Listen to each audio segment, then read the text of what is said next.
This is Rashad Hawkins. He's on the second floor of the Meigs County Courthouse in Tennessee. He was just sentenced to serve time in jail for failure to pay child support. And before the deputies could detain Hawkins, he fled the courtroom. Now, on the security camera, he hops the railing and is barely hanging on before he lets go. And the deputy appears not to follow. Keep your eye on Hawkins' legs as they dangle from the floor above. With nobody around, he hops up like nothing happened, running to the exit.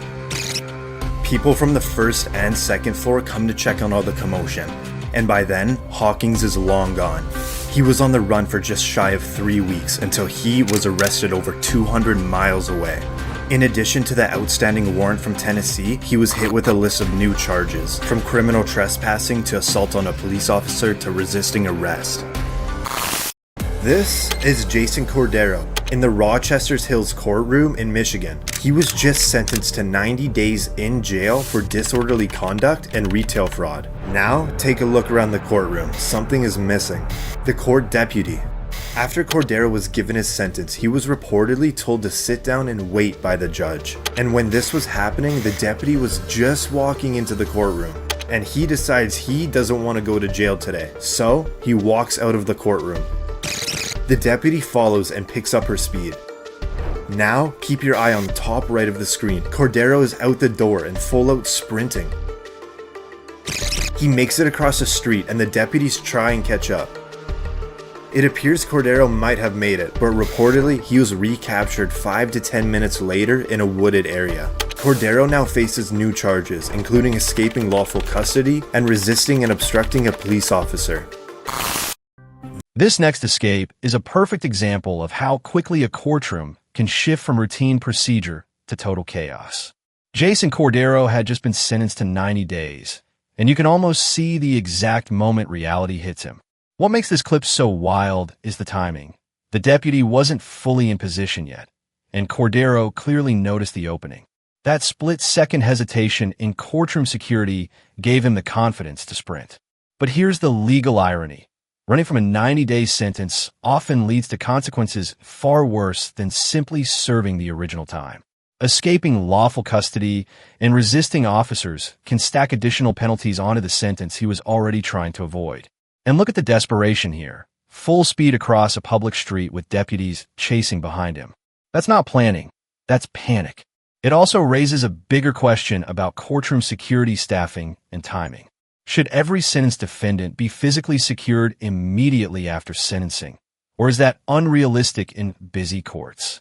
This is Tanner Jacobson, and to his right is Kodey Howard, and they're in Chehalis, Washington. They are both dressed in prisoner uniforms and handcuffed as they appear on the third floor of the Lewis County Courthouse. Jacobson is in for charges of reckless driving and driving with a suspended license. Howard is in for charges of second-degree burglary, first-degree trafficking in stolen property, third-degree driving with a suspended license, and 2 warrants for failure to appear in court. Right here is Judge R.W. Buzzard. It appears there are no deputies in the room. Then Howard and Jacobson decide to do the unexpected and make a run for it. First goes Howard, then Jacobson. It appears this bystander almost goes after the escapees, but is held back. Judge Buzzard doesn't hesitate. You can see him ripping off his robe and going after the 2 men. They just made it out of the courtroom, but they're still in their handcuffs and sandals.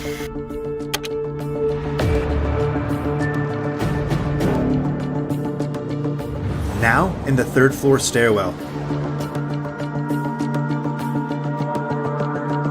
Judge Buzzard is closing in.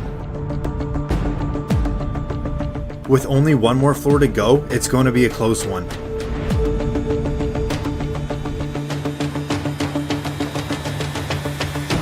After Jacobson takes a quick look around, he's out the door and gone. But for Howard, not that easy. Judge Buzzard caught up and captured him. Jacobson was later picked up a couple blocks away. I only get like 4 blocks and then I stopped. I just stopped on my own. I'm like, what am I doing right now? I said, what am I doing? What did I just do? I gotta go with it now. There's nothing, I can't stop right here. There's nothing I can do now. I'm screwed. We were sitting there on the benches together and he's like, I'm gonna run. It was just a split second, decision. I don't even know why I did it. Like, I would be out of here if I wouldn't have ran. They were both charged with second-degree escape. Reportedly, Jacobson was sentenced to 1 year and 1 day, and Howard was... Now, this escape attempt might be the most unbelievable one yet, because the details sound almost impossible. Tanner Jacobson and Kodey Howard are already in handcuffs, wearing jail uniforms, standing inside a courthouse, and somehow they still decide to run for it. But the moment that really shocks everyone, the judge himself joining the chase. Judge Buzzard ripping off his robe and sprinting after the defendants is something you almost never see. Judges are supposed to remain neutral authority figures in the courtroom, not physically pursue suspects down stairwells. But in this moment, instinct completely took over. And honestly, the visual of two handcuffed men trying to escape in sandals while a judge chases behind them feels surreal. What's even more revealing is Jacobson later admitting he instantly regretted the decision. That's common in impulsive escape attempts. Adrenaline takes control before logic catches up. And legally, those few seconds of panic ended up adding years to their lives behind bars. One bad decision in a courtroom can snowball incredibly fast. sentenced to just over 3 years behind bars. This is Joel Delgado.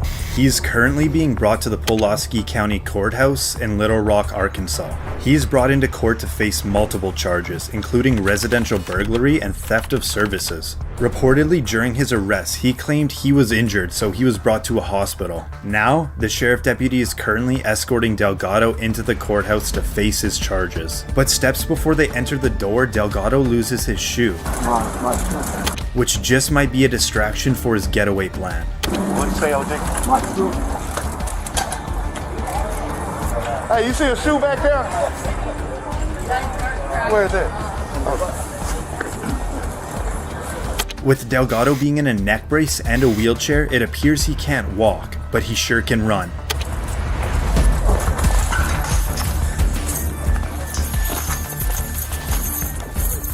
Delgado then bolts across the street and down an alley.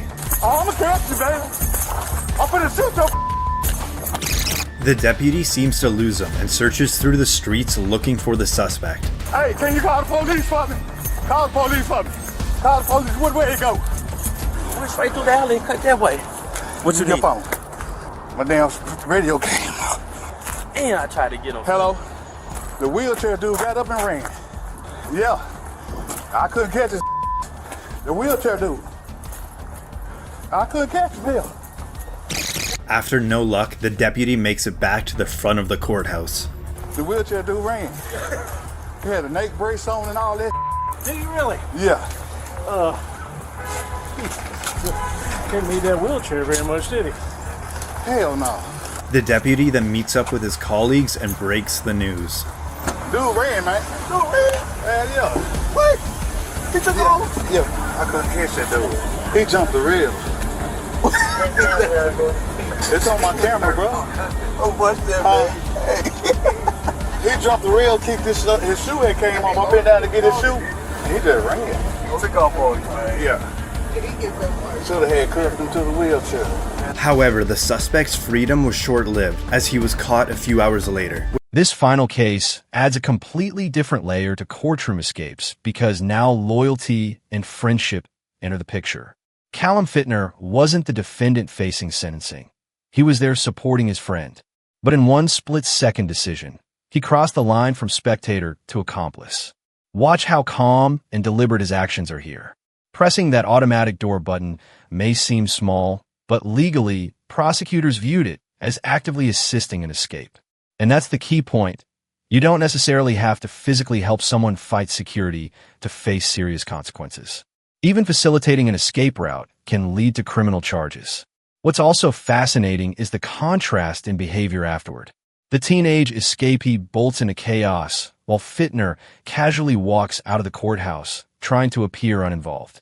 But surveillance cameras catch almost everything in modern courthouses, and investigators often reconstruct these incidents frame by frame.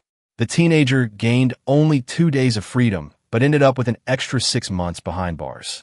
Meanwhile, Fittner's attempt to help a friend cost him 3 months in jail himself. Was helping his friend worth sacrificing his own freedom too? He claimed he was injured and couldn't walk again. And now he faces an additional charge of third-degree escape. Reportedly, Delgado has pleaded not guilty to all charges against him. This is Callum Fittner in Bradford Crown Court in the UK. He's here to help support his 17-year-old friend, who is currently on the other side of this door. And he's about to burst through and make a run for it.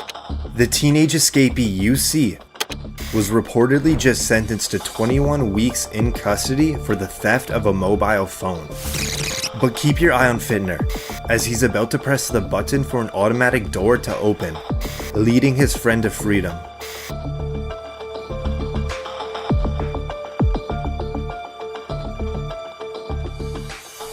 First goes the teenager, then 1, 2, 3, 4 security officers chasing the suspect, and it appears Fittner takes a different route out of the building. The teenage phone bandit makes it out of the courthouse and is gone, and it appears the security officers lost him. And for Fittner, he walks out casually, hopping down the steps like nothing ever happened. The teenager was on the run for 2 days when he was arrested and sentenced to an extra 6 months in jail for the escape. Fittner pleaded guilty to aiding and abetting his friend's escape and was jailed for 3 months.